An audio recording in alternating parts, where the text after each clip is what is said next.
चलो सवाल है, श्रेणी क्रम में जुड़े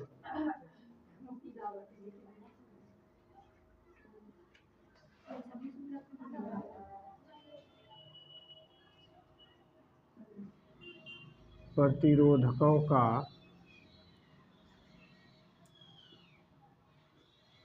समतुल्य प्रतिरोध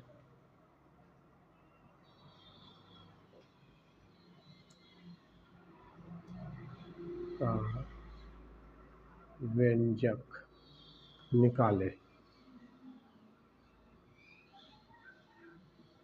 चलो ये सवाल है, परीक्षा में लगभग 4 नंबर का ये पूछा जाता है, ठीक है। अगर ये सवाल नहीं पूछता है तो इससे संबंधित ऑब्जेक्टिव और सब्जेक्टिव लगभग 2 नंबर से लेकर 3 नंबर तक निश्चित पूछेगा। अब ये होता क्या, श्रेणी क्रम में जुड़े हुए प्रतिरोधकों का क्या निकाले, समतुल्य प्रतिरोध ज्ञात करें, व्यंजक निकाले। तो इसका होता क्या है, फिगर देखो कैसे बनता है। मान के चलते हैं यहाँ पर एक प्रतिरोधक है, यहाँ पर मान लेते हैं दूसरा प्रतिरोधक है,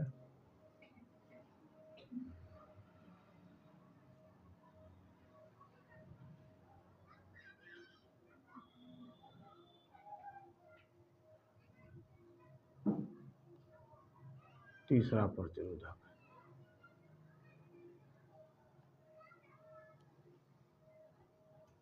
ये यहाँ पर मान लेते हैं सेल मतलब बैटरी,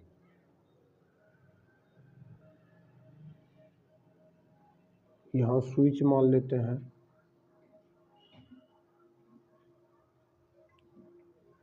ये जो बैटरी लगाया गया है, इस बैटरी का मान लेते हैं कुल वोल्ट भी है, क्या है, इस यहाँ पर कोई ना कोई बैटरी होगा, वह कितना वोल्ट होगा ये नहीं मालूम, लेकिन मान लेते हैं इसका कुल वोल्ट कितना है, भी है।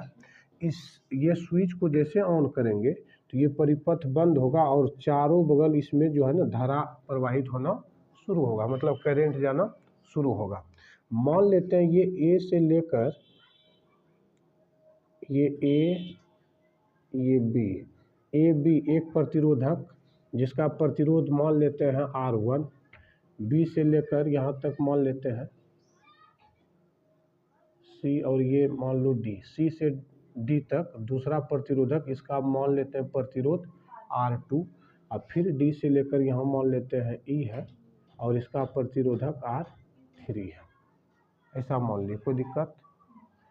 अब देखो यहाँ से जैसे स्विच ऑन किए तो इसमें जो है ना आई धारा प्रवाहित होगी, कौन सी धारा, आई धारा। आई धारा अभी हम बोले थे कि श्रेणी क्रम में जुड़े हुए प्रतिरोधकों में, ध्यान से सुनना, श्रेणी क्रम में जुड़े हुए प्रतिरोधकों में आई धारा हमेशा इसमें भी सभी में धारा समान जाएगी, धारा क्या होगी, समान प्रवाहित होगी, लेकिन विभवांतर इसमें अलग होगा, इसमें अलग होगा, इसमें भी क्या होगा, अलग। तो इसमें मान लेते हैं V1, इसका मान लेते हैं V2, इसका मान लेते हैं V, कोई टेंशन। अब ये इस चीज को, ये जो फिगर बना है, इस चीज को यहाँ पर हम नोट करते हैं, लिखेंगे माना कि श्रेणी क्रम में तीन प्रतिरोधक R1, R2 तथा R3 को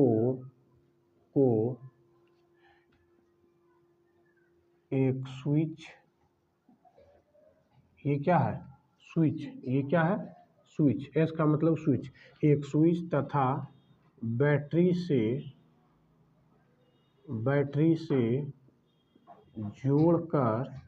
जोड़कर उसमें धारा प्रवाहित की जाती है, उसमें धारा प्रवाहित की जाती है, कोई दिक्कत।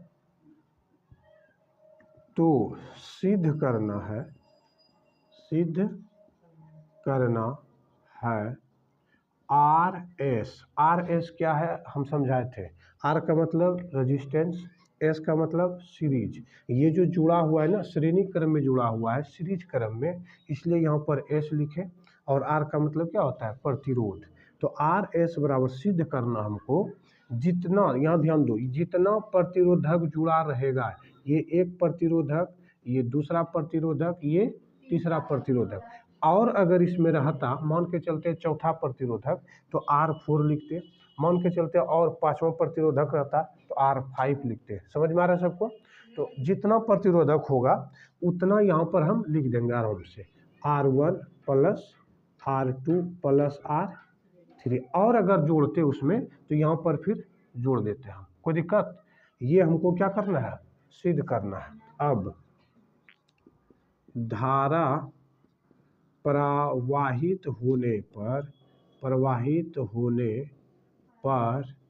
R1 से V1, R1 से ये प्रतिरोधक R1 से V1 विभवांतर, ठीक है, ओम, R2 से क्या लिखेंगे V2, R2 से V2 तथा R3 से V3 विभवांतर प्रवाहित होती है। क्या बोलेंगे, विभवांतर प्रवाहित होती है। तो ओम के नियम से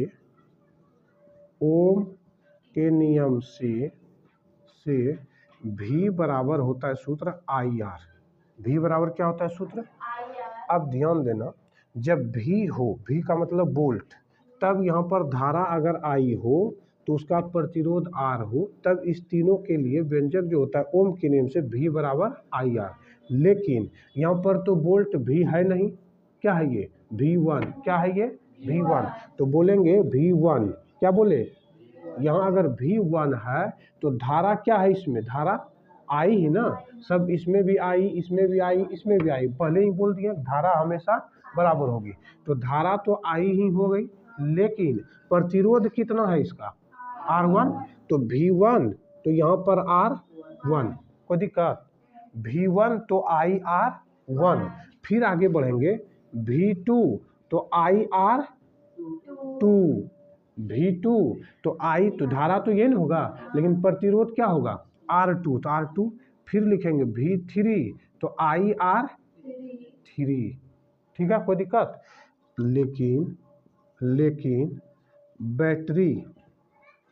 बैटरी का विभव या विभवांतर जो भी कहो, विभव भी हो तो इस बैटरी का कुल विभव कितना है भी, कुल विभव कितना है, कुल वोल्ट जो कहते हैं विभवांतर वो कितना है भी।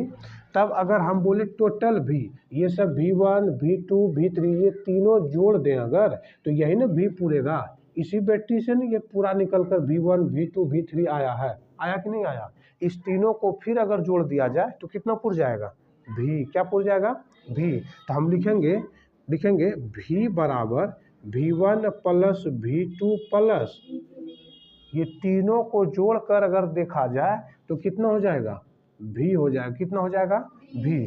अब एक बात बताओ, V बराबर V1 बराबर कितना है IR1 प्लस V2 का मान कितना है IR2 प्लस V3 का मान कितना है IR3, कोई दिक्कत किसी को।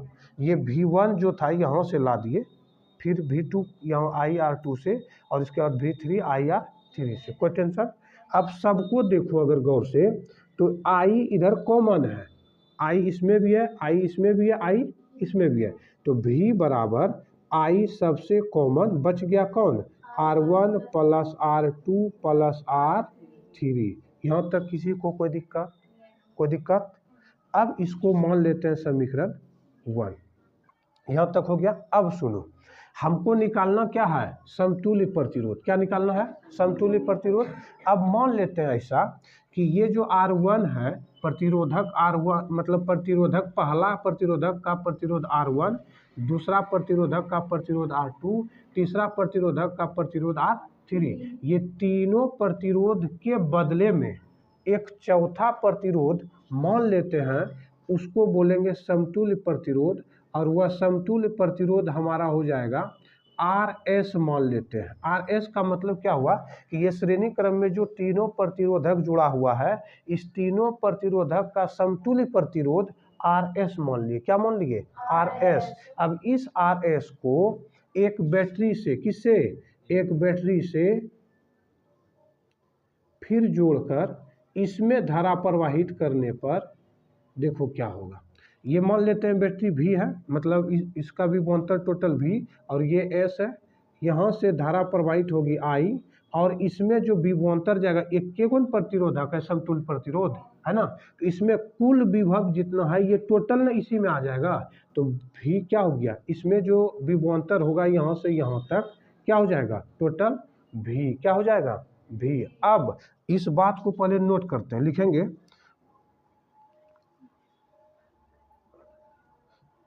अब यदि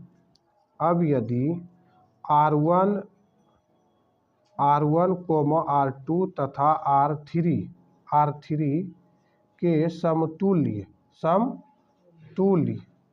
RS प्रतिरोध वाले रोधक को एक बैटरी तथा एक स्विच लिखना यहाँ पर, एक स्विच तथा बैटरी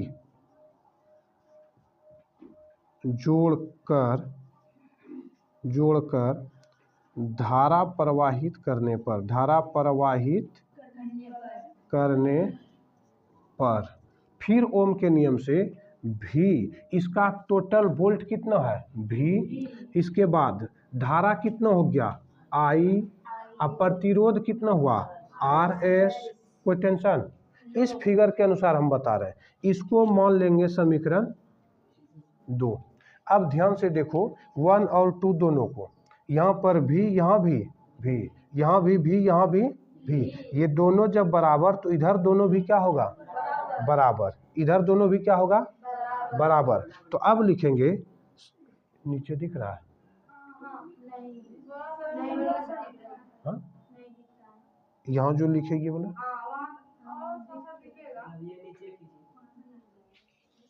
गड़बड़ा है, ठीक है, आ जाएगा।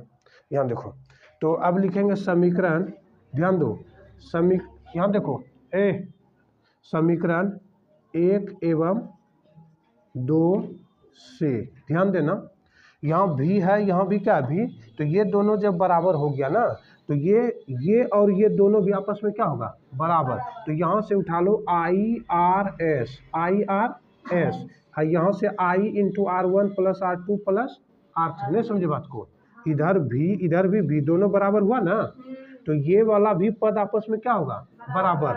तो आई आर एस, यहाँ से आई आर एस बराबर आई into R1 plus R2 plus R3। कोई टेंशन किसी को?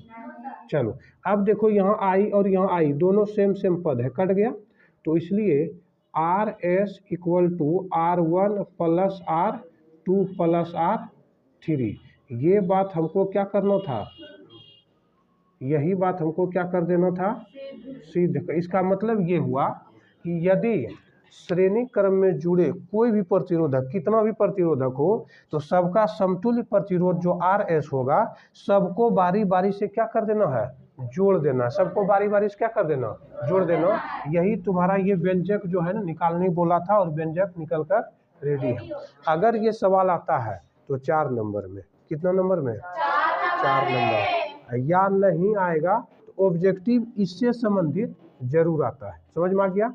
चलो आराम से इसको लिखो।